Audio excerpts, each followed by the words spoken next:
Kita mulai saja. Jadi yang baru masuk, silahkan presensi nanti di channel YouTube ya. Biasa, nanti ada pertanyaan. Dan mungkin pertanyaan cuma satu aja. Silahkan nanti di-searching ya. Nanti dijawab kayak kemarin. Nama, NIM, sama pertanyaannya apa. Jawabannya, sorry. Jadi yang hari ini kita akan bahas masih di refleksi. Saya rasa untuk refraksi, aku nggak tahu. Nanti mungkin lewat channel YouTube aja, kalian tinggal nge-view aja. Kayaknya nggak mungkin. Kita tinggal pertemuan setelah Lebaran. Itu setelah tanggal 28, mungkin tinggal 1 atau 2 pertemuan. Kalian udah jenuh belum seismik? Kalau aku sih, ya 50-50 sini. Tinggal kaliannya gimana responnya, seperti itu. Untuk refleksi, kita akan nyambung yang kemarin. Kita terakhir tuh kemarin baru pengenalan sama interpretasi langsung ya.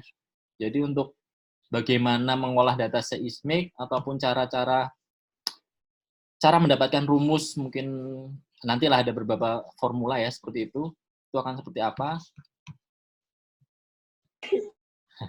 Ini kelihatan kan share screen saya? Ya Pak, kelihatan. Kelihatan Pak. Takutnya error ya. Oke. Nah, kita bahasnya ke geometri. Jadi, aduh ini kayaknya semi-semi rumus ya. Jadi ini sebenarnya geometri pantulan pada horizon miring. Jadi yang namanya seismik itu jelas dia basicnya adalah tentang pemantulan ya. Kalau refraksi itu pembiasan. Nah, untuk refleksi ini pantulannya. Di sini ada beberapa keterangan ya. Di sini ada R2, ada R1.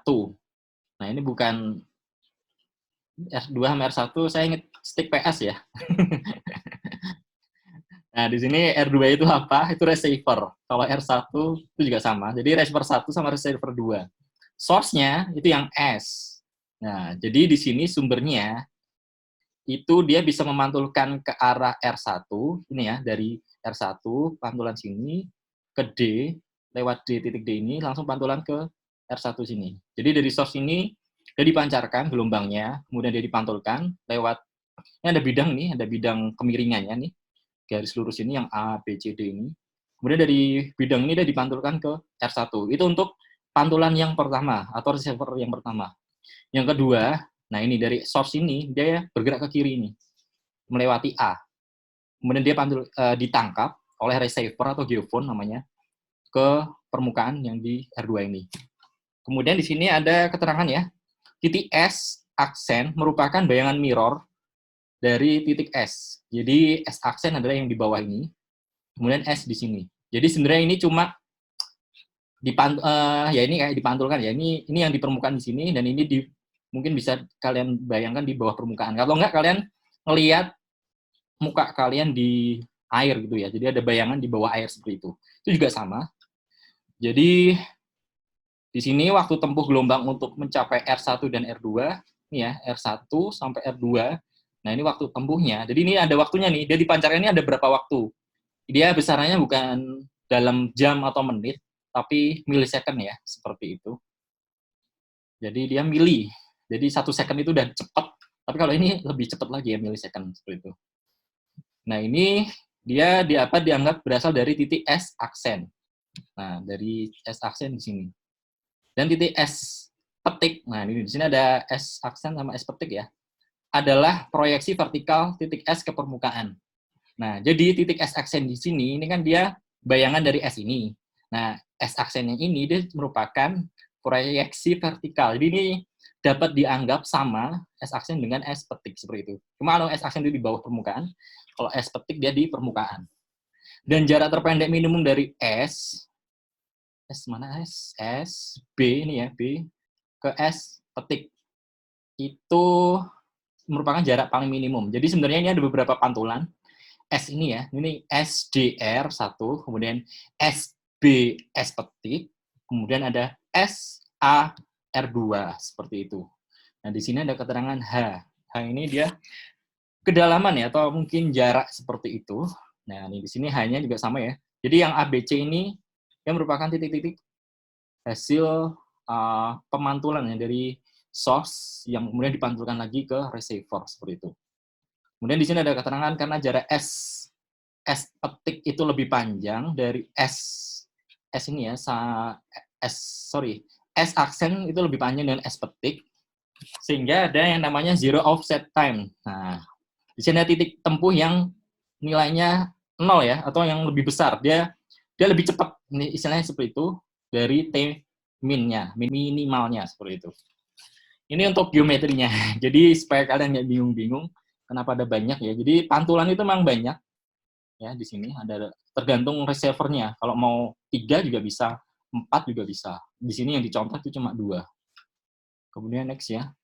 Nah, dari situ, dari yang tadi, itu ya, di sini ada keterangan X. Ini adalah jarak antara source ke receiver. Kemudian ada keterangan SD plus DR sama dengan S petik R. SD. Nah, SD kita lihat di sini, garis ini, kemudian ditambah DR. Nah, ini. Ini merupakan pertambahan atau jumlah dari SD, jarak SD ke plus D ke R, itu sama dengan jarak S petik ke R, seperti itu. Nah, ini mungkin kalau orang matematika, mungkin pakai kosintan gitu ya, seperti itu. Kemudian di sini ada TX ya, tadi yang waktu tempuh itu, atau travel time, yang tadi ada T0 ya, atau T0 time-nya. Sini, jadi ini ada terangannya. Jadi dari S ke R, nanti ada bisa dihitung waktunya. Itu adalah jarak SD plus DR dibagi V1 sama dengan S petik R dibagi V1. Nah, itu. Ini adalah yang bagian kuning ini adalah rumus untuk mencari apa? Travel time atau waktu tempuh gelombang yang dipantulkan pada apa? Horizon miring dari S ke D ke R, seperti itu contohnya. Jadi di sini ada titik proyeksi S petiknya untuk S.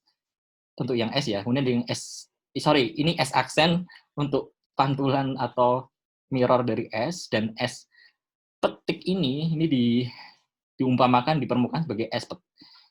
Tadi S aksen, ini S petik. Oke, seperti itu. Sorry, agak belibet ngomongnya. Kemudian di sini ada SS aksen sama dengan 2H, sama dengan juga ada S aksen sama dengan 2H sin alfa. Nah, di sini ada alfa dan di sini ada sin ya. Nah, masih ingat sin itu apa? Demi, sin itu depan miring ya kalau nggak salah. Seperti itu. Jadi sinnya di sini. Hah? Bener nggak? Sin itu depan Iya, miring depan ya? miring. Iya kan? Kalau cos apa? Samping miring. Ya nggak sih? Bener nggak? Depan samping. Ya, itulah. Demi sami desa. Pokoknya itu. Sin demi sami desa. Itu ya. Aku lupa juga. Aku sih pakainya sin itu Y per R. Ya, cos itu X per R. Kemudian tan itu Y per X. Jadi kalau demi-demian itu aku nggak terlalu tahu untuk jembatan keledainya. Lupa. Kemudian di sini ya. Ini masih ada yang masuk-masuk. Di sini ada keterangan S aksen ke S petik itu sama dengan, kita bisa pakai rumus ya. Jadi 2H-nya mana? Hanya ini ya. Itu dikali 2, kemudian dikali cos alfanya yang di sini. Maka diketahui ya nanti jarak S petik ke R, S petik ke R ini, nah itu sama dengan S petik plus SR sama dengan X plus 2H sin alfa. Jadi untuk ini, jarak ini ya, S petik ke S itu bisa dicari dari 2H sin alfanya tadi. Itu sih, cuma itu. Sebenarnya simpel, nggak terlalu rumit, walaupun malam-malam gini. Next. Nah, kemudian dari situ akan kita kuadratkan atau bikin persamaan ya. Jadi ada yang namanya persamaan hiperbolik.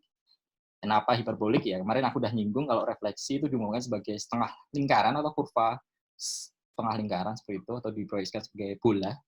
Nah, di sini dari TX tadi, travel time-nya tadi dikuadratin, diperoleh 2H cos alpha per V1, jadi 2H ini. V-nya biasanya nanti diketahui di soal. Cos alpha, nah alfanya di sini, seperti itu. Plus dalam kurung X plus 2H sin alpha per V1 kuadrat. Nah, jadi dari sini ya nanti ketemu nanti apa yang dicari. Biasanya itu kalau nggak X, kalau nggak V. Jadi salah satu yang diketahui nanti. Atau nggak nanti kalau dua-duanya diketahui, yang dicari adalah T. Ini karena ini persamaan ya, jadi bisa bebas yang dicari yang mana. Tergantung soal. Next. Nah, kemudian dari situ tadi ya, dari TX, sudah ada persamaan. Nah, di sini kita masuk ke kurva. Jadi, tadi persamaan tadi akan membentuk kurva, atau kurva waktu tempuh ya, T TO atau TX kuadrat tadi, itu yang akan membentuk suatu offset hiperbola yang memberi informasi yang dapat dipakai untuk menentukan posisi reflektor. Nah, jadi pantulannya tadi, bidang pantulan ini sebenarnya bisa diramal atau diestimasi ya. Jadi beda sama corona, jadi nggak ada katanya nggak ada yang bisa mengestimasi kapan berhenti pandeminya ya, seperti itu. Ini bisa, kalau di sini bisa. Jadi pantulannya itu akan kemana tuh bisa.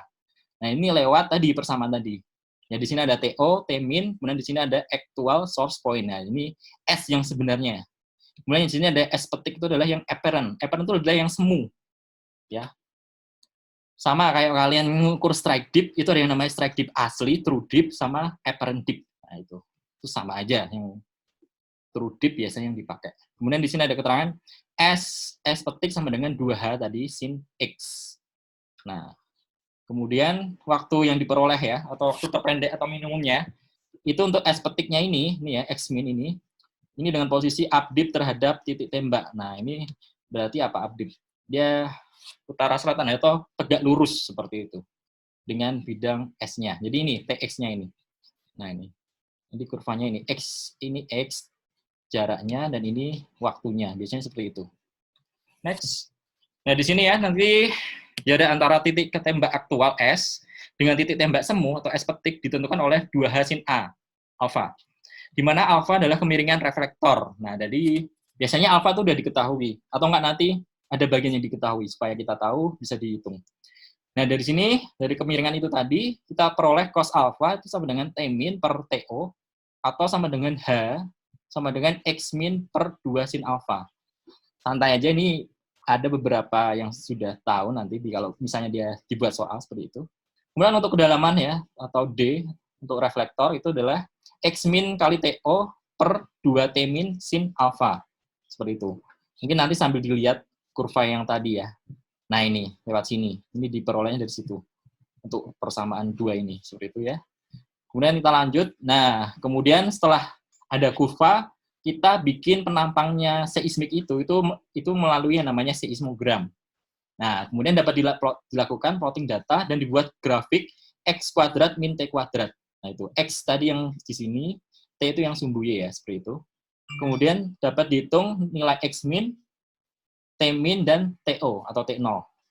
Kemudian dapat dihitung sudut kemiringan horizon alfa dan kedalaman reflektor D. Nah, ini. Sehingga kecepatan gelombang dalam lapisan dapat dihitung. Jadi sebenarnya fungsinya kita hanya akan mengetahui kecepatan untuk setiap lapisan itu seberapa. Jadi yang kemarin pertanyaannya si Tias, itu kenapa dia bisa menentukan lapisan-lapisan layar-layar itu gimana, itu dari kecepatannya ya, untuk setiap pantulannya. Nah, ini. Kecepatan gelombang dalam lapisan dapat dihitung. Ya, ini yang dihitung adalah V1-nya atau V lapisan A misalnya seperti itu. Sama dengan ini diperoleh dari 2 kali T min. Ya, nanti nah ini T min, ini ada X min, berarti ada T min harusnya. Dibagi T0. T0 itu T awalnya dikali D. D tadi ada ya. Ini nih distance square atau D ya di sini, atau yang di tadi juga ada D. Seperti itu. Biasanya kedalaman reflektor sudah diketahui. Tinggal kita hitung V-nya.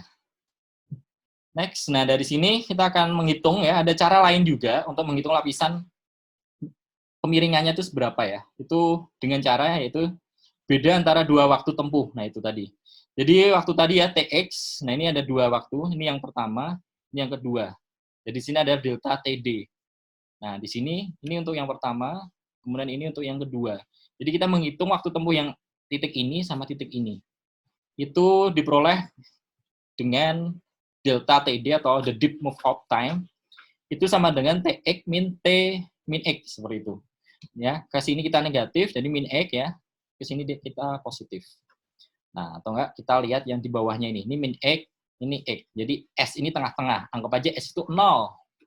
R itu positif ya yang di sini kanan, R ini yang negatif. Seperti itu. Di mana TX sama dengan T0 plus X kuadrat plus 4HX sin alfa per 4H V1. Kemudian yang T min X, ya, yang sebelah kiri, itu ada diperoleh dari T0, T awalnya, plus X kuadrat, ini ya, X ini dikuadratin, min 4HX. Jadi di sini harusnya ada keterangan kedalaman nanti hanya. Sin alfa, ya, alfanya, ya biasanya di sini. Kemudian per 4HV1. Jadi itu untuk menentukan kemiringan lapisan, atau mungkin kecepatan bisa atau enggak waktu ya. Seperti itu bisa ditentukan dari rumus yang seperti ini. Beda yang sama yang tadi sebelumnya. Next.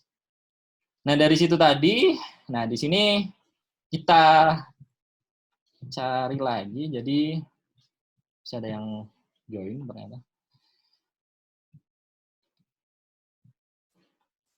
Dari sini ya, dari gambaran tadi ya, itu kita peroleh delta TD-nya atau selisih dua waktu tempuhnya itu dengan cara 2x sin alfa per V1. Dan alfa, nah kalau kita semisal nggak diketahui alfa atau sudutnya berapa, itu bisa cari dengan cara arc sin dikalikan atau dalam kurung delta TD kali V1 per 2x tutup kurung, seperti itu.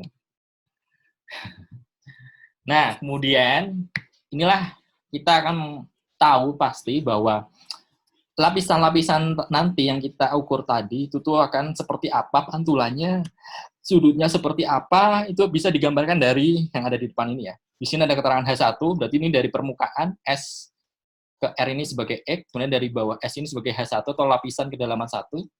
Kemudian di bawah lapisan kedalaman 1 itu ada H2. Kemudian di bawah H2 atau kedalaman lapisan 2 itu ada H3. Di mana masing-masing layer ini dia punya pantulan yang berbeda-beda. Ya, sama kayak yang kita tadi awal tadi ya proyeksinya, tergantung apa? Tergantung strike depth-nya, jenis batuannya dan lain-lainnya, permukaannya yang jelas. Nah, di sini ada ini ya, ada I ini ada sudut pantul 13, 12, 11, yang di bawah ada I atau sudut pantul sudut datang 23, I22. Nah, ini sudut pantul I22, ini I23 seperti itu. Sampai yang bawah ini akan seperti ini. Dan nanti mungkin kalau ada layer lagi dia biasanya nah, gini dia akan mengerucut ke bawah sehingga bentuknya nanti ada kurva setengah lingkaran seperti ini. Nah, ini adalah sebagai hiperbola atau kurva yang tadi di depan seperti itu. Next, kemudian ada gambaran tadi dari itu tadi layar-layar 3 tadi, 3 reflektor ya atau 3 lapisan lah. Itu nanti ada namanya perhitungan kecepatan atau average velocity pada zero offset ke lapisan yang paling dalam atau lapisan paling bawah, atau mungkin kalau dia dikatakan sebagai basement, kita cari kedalaman atau kecepatan di lapisan yang paling dalam di basementnya. Itu dengan cara V N average atau ini V rata-rata sama dengan sigma N ya dengan interval 1 dikali V1 delta TI dibagi sigma N delta TI seperti itu. Jadi tinggal kita tadi delta T udah tahu, setelah delta T udah tahu, kita cari VI-nya. Kita harus tahu VI-nya. Kemudian untuk kedalaman reflektor yang paling dalam, ini ada rumus tersendiri, itu adalah HN sama dengan VN AV pangkat T 0, T0 ya, atau T waktu tempuhnya tadi, zero offset-nya, dibagi N-nya berapa. Jadi misalnya N ketiga, berarti H3, seperti itu. Atau N-nya 2, berarti H-nya ini 2, dibagi 2, seperti itu. Itu untuk 3 reflektor.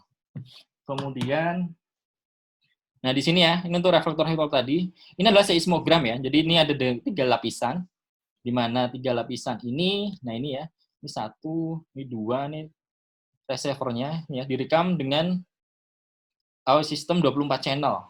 Jadi di sini ada interval setiap 35 meter dengan sumber getar fibrosis pada jarak 70 meter dari receiver pertama. Bentangan dari 70 meter sampai 875 meter. Nah, ini contoh soal nanti. Misal ada soal. Tapi saya rasa untuk UAS, entah nanti ya mau dikeluarin apa enggak, nanti tergantung ya. Karena mungkin nanti UAS-nya open book pasti.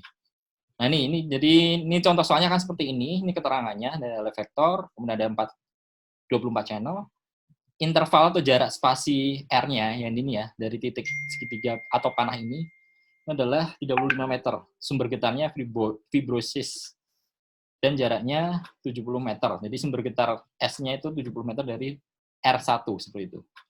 Dan bentangannya itu kalau di total 24 channel itu dari 70 meter sampai 875. Jadi sekitar jaraknya X-nya tadi berapa? 875 kurangi 70, berarti di sekitar 805 untuk X-nya seperti itu. Nah, kemudian ini adalah pantulan 3 reflektor lapisan. Ini kurva-kurva tadi ya, untuk kurva X kuadrat, T kuadrat, min T kuadrat, atau dengan kecepatan RMS, ya, root mean square. dengan waktu zero offset itu dapat untuk menghitung kecepatan interval dan tebal lapisan. Jadi untuk mengetahui lapisan mana yang ditembus itu nanti pakai kurva yang di sini, ya, baik tebalnya ataupun kecepatannya. Nah, di sini ada T03 0,718 second, T02 0,76 second, T01 0,218 second. Kemudian di sini dari T ini kita bisa tahu kecepatannya V3, V2 dan V1-nya dengan RMS masing-masing. Ini ya 2163, 1771 dan 1966. Seperti itu untuk contohnya. Kemudian, nah ini untuk multiple reflection. Jadi yang namanya lapisan batuan tuh pasti dia nanti menerus, dan biasanya kalau ada pantulan atau ada yang menembakkan seismik itu biasanya akan dipantulkan multiple ya. Dia nggak cuma satu, nggak cuma yang putus-putus ini aja. Tapi dia bisa ke sini juga, bisa ke sini juga. Seperti itu.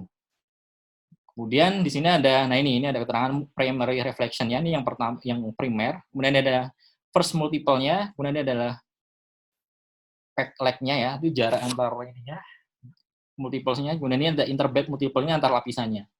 Seperti itu. Ya, ini yang first, yang putus-putus itu yang second multiple, yang garis tegas yang first multiple. Kemudian, nah ini untuk multiple reflection-nya, bisa dilihat, ini akan semakin pusing kalian. Di sini ada keterangan, aku baca aja, amplitudo relatif dan gelombang pantul multiple pada 3 struktur berbeda. Nah ini, A, B, C, nah seperti itu. Kemudian di sini D ada kurvanya. A, lapisan pada air laut di atas bedrock. Nah ini akan muncul multiple reflection-nya atau pemantulannya akan seperti ini. Ya, jadi kalau bedrock itu akan seperti ini yang A. Kemudian yang B adalah lapisan lapuk dengan kecepatan rendah di atas bedrock. Jadi lebih mudah dari bedrock, itu yang B.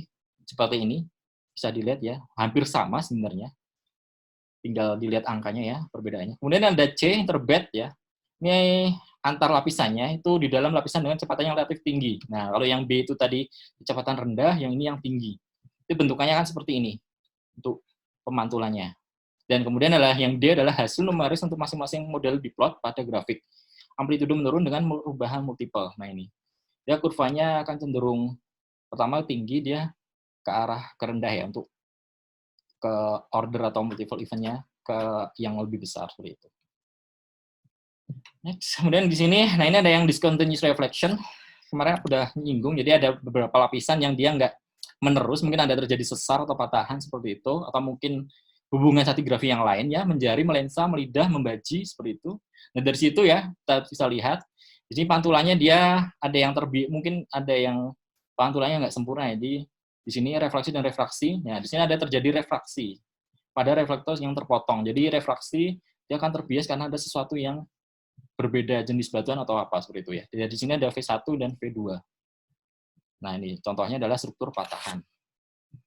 Next, kemudian di sini, nah ini kalau digambarkan sebagai wiggle-nya di sini ya, atau lengkungannya itu seperti ini. Nah, jadi nah dia ada ini ya, T2 dan T3 dia akan, jadi di sini ya, titik dia ada ketemunya di sini. Nah, ini ada apa di sini? Ya kan? Hasil refleksi dan difraksi pada pola lapisan terpotong. Nah, ini harusnya menerus atau enggak, dia harusnya enggak bersatu di sini. Dia punya gelombang sendiri seperti itu. Nah, ini terjadi diffracted atau pembiasan ya, seperti itu. Yang di sini terjadi pemantulan.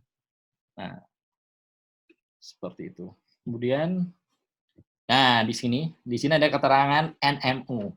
Jadi silahkan untuk kuis nanti di video yang aku publish ya, mungkin setelah ini, terus silahkan kalian cari apa yang dimaksud dengan NMO dan apa yang dimaksud dengan koreksi NMO. Jadi sebenarnya satu aja. NMO itu apa, koreksinya apa, seperti itu. Koreksi NMO. Silahkan nanti jawab di YouTube ya, di komen seperti itu. Kemudian di sini nanti setelah ini, setelah mungkin nanti pas sahur. Kemudian di sini ya, dari discontinuous reflection ini kita tahu di sini ada beberapa kurva. Nah ini kurvanya nih bentuk sudut, biasanya kalau discontinuous ya. Di sini refleksinya dia ada suatu, di sini lebih rendah ya, di sini lebih tinggi seperti itu. Di sini ada segmen. Nah, ini ada segmen yang menjadi terlipat atau berupa vertikal AB.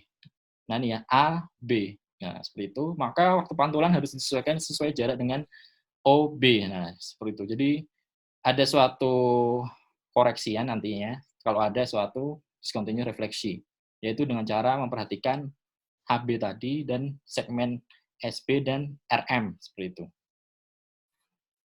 Oke, kemudian ini pola sinyalnya. Jadi sinyal-sinyal yang ditangkap oleh receiver itu bentuknya macam-macam. Itu ada yang ini mulai dari, nah ini satu gelombang itu seperti ini satu gelombang, set sampai sini ya, ini 1, 2, 3, 4, 5, 6. Nah ini ada 6,5 gelombang, misalnya seperti itu. Di sini mulai frekuensinya di sini dan di sini endingnya. Di sini yang dimaksud up sweep, di sini yang down sweep. Nah di sini ada yang namanya sweep time. Nah apa sih itu? Nah jadi sinyal itu ada yang meninggi dan merendah ya. Nah, di situ atau yang namanya fibrosis. Jadi mungkin sama kalau kalian teriak, mungkin ada suara yang melengking, ada yang rendah. Nah, di situ nantinya ya, absolute signal itu mulai dengan low frekuensi dan berakhir high frekuensi. Pada down sweep membentuk sebaliknya. Nah, itu. Jadi untuk up sweep itu adalah sinyalnya dia low frekuensi dulu, baru dia rendah dulu, baru ke tinggi. Itu untuk yang up sweep. Cuma kalau yang down sweep itu dari tinggi ke rendah seperti itu. Jadi suaranya dari berapa oktav ke sekian oktav itu untuk yang down sweep. Contohnya seperti itu, down sweep, sorry. Dan di sini ada fan shooting. Nah, ini contoh penembakannya ya. Nah, ini kalau kita tembakan di sini, nah ini bisa dihitung waktunya TN. Jadi setiap gelombang itu nanti punya waktu tempuh sendiri-sendiri dan ini bisa dihitung atau dibikin kurva seperti ini, hiperbola seperti ini. Itu namanya fan shooting ya atau pola fan shooting. Nah, kemudian di sini interferensi sinyalnya, di sini ya, ini ada source, kemudian di sini ada surface wave-nya, dan di sini terjadi pantulannya. Jadi yang di sini ya, ini ada 4 pantulan, ternyata jadi 1 yang ditangkap. Dan di sini lagi, ini harusnya ada lagi nih, ke sini dia ada lagi sini, tangkap ini seperti itu. Pantulan dapat bersifat interferensi. Jadi ini ada beberapa menjadi 1, itu namanya interferensi konstruktif. Ataupun yang destruktif atau yang dia jadi 1 ke banyak seperti itu deskriptif. Jadi dia satu gelombang menjadi di sini pantulannya banyak, itu bisa. Gelombang permukaan cenderung intervensi destruktif terhadap geofon. Nah, ini. Jadi biasanya yang ditangkap geofon tuh yang intervensi yang destruktif. Jadi yang dari 1 ke banyak seperti itu. Kemudian ini seismic laut, itu contohnya di sini ya. Ini ada gambaran kapal, pakai kapal lalu di laut ya. Kemudian ini seismiknya atau dinamiknya dipasang di bawah permukaan laut. Kemudian ini gambar rekaman seismiknya di laut ya. Itu menampang bawah permukaan laut seperti ini ya. Ini ada keterangan 1 second, 2 second, 3 second. Nah, ini kecepatan itu tadi waktu tempuhnya ya atau per layarnya beda-beda ya. Ini layar pertama ini 1 second, layar ini jaraknya 1 second semua ini diperoleh seperti itu. Kemudian nah ini ada single receiver. Jadi ini cuma 1. Di sini A merupakan refleksi primer dan B juga ada H ya. Jadi di sini jadi A itu merupakan refleksi primer, sedangkan B dan H refleksi multiple. Jadi yang A itu cuma 1 refleksinya, kemudian yang B itu yang banyak multiple ya, banyak yang direkam seperti itu. Kemudian, nah ini CDP, common depth. Di sini ini ada kenampakannya, ini wiggle-nya nanti, ini sebelum menjadi penampang yang tadi, yang bawah ini, atau sebelahnya. Nah ini diolah di sini ya, untuk multiplexing, atau ini adalah penyusunan dari sinyal yang tadinya analog ya menjadi sinyal digital sehingga bisa diolah ya dari mungkin kedalamannya second nanti akan diolah atau dikonversi menjadi meter atau feet seperti itu. Di sini kenapa rekamannya sudah dimulai dari pita magnetik dan diplot sebagai wiggle tunggal. Kemudian next, nah di sini contoh fibrosis. Jadi ini ada yang namanya fibrosis. Fibrosis itu jenis-jenis getaran atau mungkin suara. Jadi kalau manusia ibarat fibrosis itu timbre. Jadi suara manusia satu dengan yang lain kan nggak bakal sama kan? Ya bisa mirip sih, cuma nggak bakal sama persis. Ini sama. Jadi fibrosis ini nantinya, nah ini akan digambarkan seperti ini ya. Ini sebagai T, ini waktu tempuhnya T1 sampai T48. Kemudian di sini ada bentuk gelombangnya ya. Nah, di sini ada apa? Punggungan, kemudian ada bukit, ada cekungan ya. Satu gelombang itu satu bukit, satu cekungan ya. Ini ada S-nya, S1, S2 sampai S18.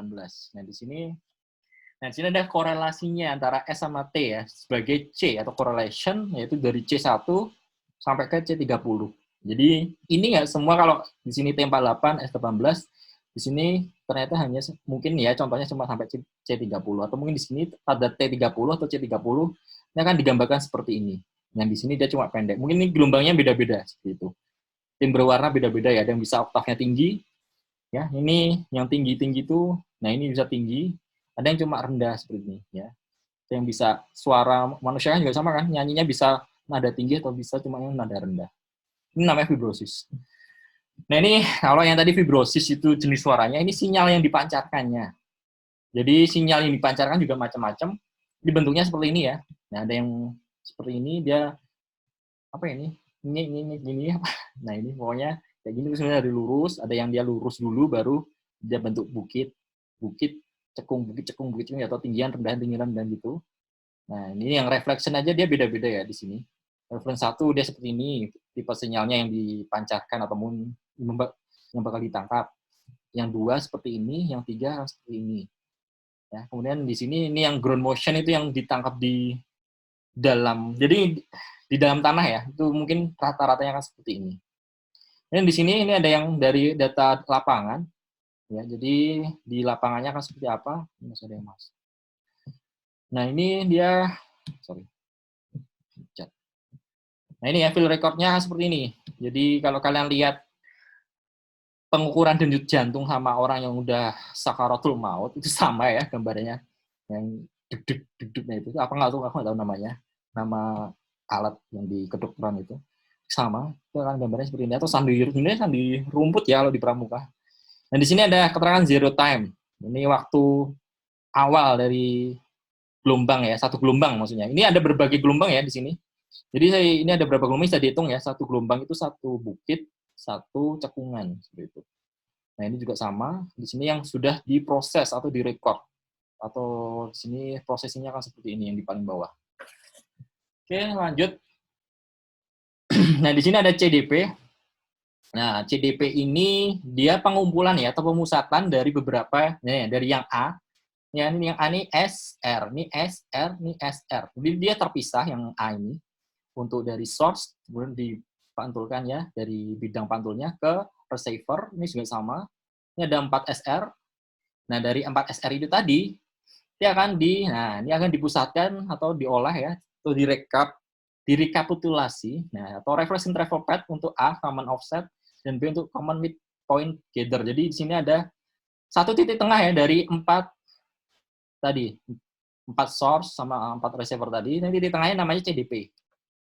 Nah, di sini di sini D aksen ini berarti pantulan dari yang di sini. D ini jadi D aksen, C jadi C aksen, B jadi B aksen dan A jadi A aksen. Ini contoh prosesinya nantinya. Karena untuk bahas proses ini sebenarnya ada satu sesi sendiri, cuma saya rasa nggak perlu untuk orang geologi, nggak perlu proses yang terlalu dalam. Kemudian di sini, nah ini perulangan CDP tadi ya, pemusatan tadi akan berulang atau berinterval.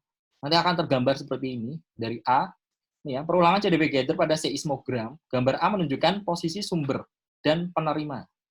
Yang A ini, nah ini. S itu sumber, R ini receiver. Nah ini ada S1, berarti S1 penerimanya apa? R1. Kalau S1 ini nanti penerimanya R2 bisa nggak? Bisa. Jadi S1 ini bisa dipantulkan ke R1, R2, R3, R4. Nah ini. Tergantung berapa kali sih dia akan memancarkan gelombangnya. Dan itu nggak bakal sama ya tadi, seperti itu. Tergantung juga lapisannya nanti, apakah dia bagus atau nggak dia basement, atau mungkin lapisan tertentu, atau punya kemiringan tertentu. Dan kemudian di sini gambar B dan C terjadi peliputan 4 kali untuk satu titik. Nah, jadi di sini nanti akan diratakan ya, atau dari ini akan disimpelkan, akan gambarnya sebagai B dan C. Ya, di sini ada S1, S2, S3, S4. Nah, ini R7. Berarti dia titik tengahnya di sini. Dari R1, R2, R3, R4, R5, R6, R7. Kenapa dipilih R7? Karena yang dicontohin adalah R-nya sampai 14. Berarti kalau dia titik tengah atau CDP, itu berarti dia yang dipilih yang mid-nya ya, atau yang titik di tengahnya. Seperti itu. Kemudian yang C, nah ini setiap 4 kali perulangan, jadi double ya. Jadi di sini yang dipilih bukan R7 tapi R8. Di R7 sampai R8 tuh kisaran sih, seperti itu. S ini untuk 2 kali, S2, S3, S4 ini juga sama ya. Di sini ada perulangan interval 2, 4, 6, 8. Jadi selisihnya 2.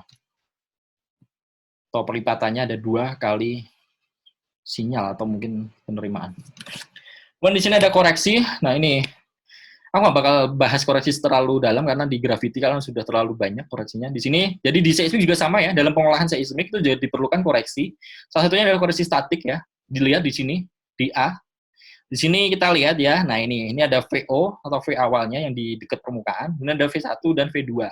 Jadi di sini ada, sebenarnya cuma ada 2 layer. Cuma yang di sini mungkin yang dekat permukaan, mungkin karena endapan. Jadi dia biasanya dicari juga atau titik awalnya ya di sini di atas ya, atau mungkin kalau dia di laut berarti bukan endapan, atau mungkin endapan laut juga bisa, atau lapisan batuan yang di atas paling atas atau paling muda seperti itu. Di sini ada datum ZO, kemudian di sini ada X tadi, itu tuh jarak ya tadi dari S ke R itu adalah X.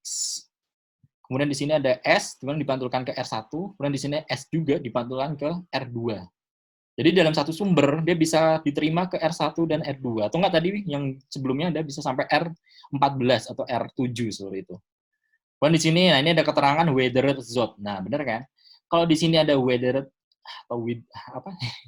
Pelapukan, jadi zona pelapukannya, berarti di sini dia bukan endapan, tapi apa? Soil. Dan kalian tahu ya bedanya endapan sama soil. Soil itu in situ, endapan itu transported atau ex situ. Jadi yang di sini berarti dia sisa dari pelapukan yang ada pada batuan di sekitar sini. Itu sebagai weather zone. Di sini topografinya kan seperti ini. Tapi bawah permukaannya tetap digambarkan seperti ini. Ini juga sama yang B. Jadi koreksi statik atau topografi itu dilakukan karena apa? Karena permukaannya nggak rata, yaitu. Jadi harusnya kan di sini lurus, ya kan, kalau di contoh-contoh yang di depan tadi. Tapi ternyata apa? Di sini ada topografinya. Nah, topografi ini akan mengganggu dalam proses penangkapan sinyal dari S ke R tadi. Kemudian yang bawahnya ya, waktu refleksi disesuaikan ke suatu bidang referensi horizontal. Nah ini, dari sini, nah ini kita umpamakan sudah tidak ada topografi lagi. Jadi dianggap lurus permukaan di tempat S, R1 dan R2 ini ditancapkan untuk geofund dan source-nya. Itu untuk koreksi statik ya. Jadi koreksi statik ini meliputi koreksi topografi atau terkait dengan topografi suatu permukaan seperti itu. Nah, kemudian ini yang secara digital. Nah, kita lihat ya. Jadi dari bentuk sinyal-sinyal tadi, dari yang mungkin analog ya, sinyal analog ke digital. Jadi yang awalnya tadi belum berbentuk digital, nah nanti mungkin saya bisa, awalnya seperti ini, 01121 min 1 0001. Kemudian di sini ada min 3, 4. Nah ini, jangan tanya ini angkanya dari mana, ini hanya contoh dan mungkin ini sudah dihitung ya. Setiap garis ini 1, setiap garis ini 0. Jadi ada keterangan tadi kan di sebelumnya ada delta V, T atau segala macam. Nah, itu seperti itu. Nah, di sini koreksinya static corrected-nya. Nah, ini dari 0 dikoreksi sebagai 1, yang di sini 1 tetap 1, di sini 1 jadi 2, yang di sini 2 menjadi min 1, dan di sini min 1 jadi 0. Seperti itu. Dan di sini 01, ini 13, berarti ada sisi 2. Ini 3 ke 3 ini tetap 3 ke min 3, berarti dia ke 6 poin sendiri, min 3 ke 4, berarti ada 7 poin seperti itu, 4 ke 0, nah itu. Itu nanti, ini ada metodenya sendiri dan aku nggak bahas malam ini. Kemudian ini juga sama ya, bawah horizontalnya seperti apa, ini contohnya untuk static correctional digital. Oke, mungkin itu untuk malam ini. Jadi kita berhenti di koreksi statik ya. Ya, mungkin untuk malam ini itu, mungkin kalau mau dilanjut sama nanya-nanya nih tentang apa ya? Praktikum ya? Oke, ada yang mau share screen? Ada yang udah ngerjain tapi pengen didiskusikan boleh. Jadi, kalau aku kemarin kan di PowerPoint-ku belum kelihatan garis-garisnya. Dan kebetulan aku juga nggak melakukan itu, maksudnya nggak melakukan delineasi atau mungkin picking-nya. Jadi mungkin kalau di sini ada yang udah melakukan picking-nya, kalau coret-coret silakan kalau mau share screen. Kalau belum ada yang udah ada belum? Dari sekian ini, dari 42 orang ini, siapakah yang sudah mulai mencoret-coret asal apapun deh? Setidaknya sudah tahu gambaran itu apa? Coba dong di unmute kalau ada. Abdul udah belum, Abdul Rahmat? Hitam ya? Oh, ntar. Saya share screen lagi berarti, kemudian ini. Oke. Sudah? Sudah kah? Belum. Sudah ya? Masih loading kayaknya, Pak. Oh ya udah, Pak. Oh, masih loading. Oke ya, nah kemarin soalnya ini ya. Oke. Aku tuh pengennya karena sudah ada yang menggambarkan. Jadi kalau yang bawah ini, ya mungkin ada yang nyoret-nyoret ya. Di bawah ini, saya ambil merah atau biru ya. Misal ya. Ini sebenarnya terserah sih kalian mau nyoret-nyoretnya seperti apa. Cuma di sini ada gambar seperti ini. Nah, kita nggak tahu ya ini apa. Ya kan? Karena aku nggak tahu formasi apa. Silahkan kalau mau packing kayak gitu, kemudian kita ganti color lagi. Mungkin ke arah hijau. Nah, silakan delineasi dulu dari bawah kan. Nah, ini karena yang kalau nggak rata kayak gini, jangan dipaksakan nggak apa-apa. Yang di atas biru ini ya. Jadi silakan kalian picking sendiri. Nah, mungkin ini, ya kan ini kelihatan yang garis ini. Kemudian ada garis seperti ini. Ya nggak? Setuju nggak? Kalau kalian lebih teliti nggak apa-apa. Jadi garisnya jangan terlalu banyak ya. Usahakan cuma beberapa layer aja. Jadi garis yang di sini itu sebenarnya menunjukkan, nah ini biru ini dia berarti lapisan di bawah biru seperti itu. Jadi biru itu adalah batas formasi bisa. Jadi kalau ini udah hijau, atau nggak batas sesuatu hal ya, atau mungkin ada kontak struktur nggak apa-apa. Nah aku nangkep ini ada garis ini, set, ya kan? Kemudian ada garis ini, set. Kemudian kayaknya cuma itu ya. Kemudian ini, tar. Warna-warni nggak apa-apa. Mana sih kok nggak kelihatan? Pen color, terus kuning. Nah kemudian setelah misalnya ininya kamu tarik, ya udah. Nah ini, set, ya kan? Set. Bisa seperti ini. Karena udah ngelakuin ini tuh udah bagus banget sebenarnya. Ya kan? Nah, kira-kira dari gambaran ini nih, ada yang tahu nggak ini apa? Minimal dia menggambarkan lebih ke stratigrafi atau ke struktur kira-kira? Ada yang tahu? Struktur, Pak. Hah? Struktur, Pak. Struktur. Struktur kayaknya, Pak. Coba yang struktur yang mana warnanya? Yang hijau, biru, merah, atau kuning? Merah. Merah. Dan merah. Kalau nggak hijau, Pak. Ya. Jadi kalau strukturnya ya bidang strukturnya itu yang merah. Cuma untuk layer yang kena struktur itu bisa yang hijau, bisa yang kuning. Tapi yang di bawah ini apa? Dia kena struktur nggak?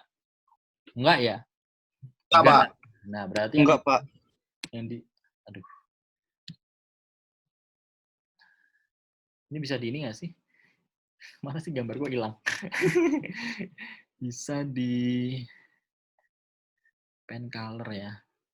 Jadi tak biru aja. Jadi di sini tadi hilang ya gambarku, nggak tahu kenapa. Nah ini sorry. Nah ini. Jadi struktur ini ya. Ini bidang sesar, ya kan? Dan ini dia permukaannya tegas. Maksud saya itu dia lurus atau dia melengkung? Kira-kira? Melengkung, Pak. Melengkung, ya kan? Pak. Nah, ini melengkung kayak gini, setuju ya? Boleh Ya.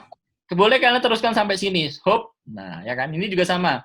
Set. Nah. Kemudian dari sini udah tahu ya, dia bidang sesarnya lengkung. Berarti kelihatan lagi nggak tadi? Pak. Aku sering ini nggak tahu ya, aku pakai pen nggak enak sih ini harus pakai mouse sih. Sorry lah aku nggak bawa mouse ini, nggak pakai mouse. Nah, jadi udah tahu melengkung kan? Nah berarti kalau itu bidang sesar yang melengkung kemarin apa namanya? Apa yo? Gimana? Hah? Ini kan melengkung ya kan? Nah ya kan ini juga melengkung. Jadi ini sebenarnya ini mungkin bisa nyambung sampai sini. Gitu. Nah mungkin ini ya, ini aku nggak mau ganti nggak apa-apa. Seperti ini, kemudian ini kan seperti ini. Nah berarti ini apa? Ini kalau dia sesar atau struktur? Ini sesar ya? Yakin sesar? Yakin aja ya. Nah, yakin aja ya. Nah kalau udah yakin, kelihatan nggak? Aku pakai ungu, kelihatan nggak sih? Kelihatan, Pak. Kelihatan ya? Kelihatan. Aku Iya, kalau Kelihatan, Pak. Nah, jadi apa? Di sini kalau dia bidangnya melengkung nih, itu namanya kan kemarin apa? Sesar apa? Sesar apa yo? Menggantung. Ini sesar menggantung. Ini sesar menggantung juga karena apa? Nggak nyampe basement, ya kan? Ini juga salah satu. Cuma yang aku lebih spesifik namainya adalah sesar apa? Listrik, ya kan? Nah, coba kalian searching aja. Kenapa sesar yang bidangnya melengkung namanya sesar listrik? Googling sendiri deh. Jadi gambar yang di sini itu namanya sesar listrik. Dan sesar listriknya berupa apa? Ini kira-kira sesar apa nih namanya? Naik, turun, atau mendatar? Kelihatan nggak sih panahku? Kelihatan, Pak. Nah, arah panah tuh cukup satu aja. Dan itu biasanya yang menunjukkan pergerakannya. Kalau dia ke bawah ini berarti sesar apa? Sesar apa? Nah, sesar turun apa namanya apa? Jangan nyebut turun ya, atau mungkin pakai Sesar normal. Nah, sesar normal. Aduh, jelek banget ya tulisanku. Nah, itu. Susah pakai pen ini. Jadi jelas ya apa yang tergambar di sini, ya kan? Nah, berarti kuis kalian harusnya sudah. Saya rasa kalian bisa berinterpretasi lebih. Kalau pengen interpretasi lebih, ya udah, kalian tinggal cari sesar listrik itu apa, kayak mana ininya pengertiannya, kalian googling dan aku nggak bakal kasih tahu di sini karena ini kuis ya kan. Nah, oke.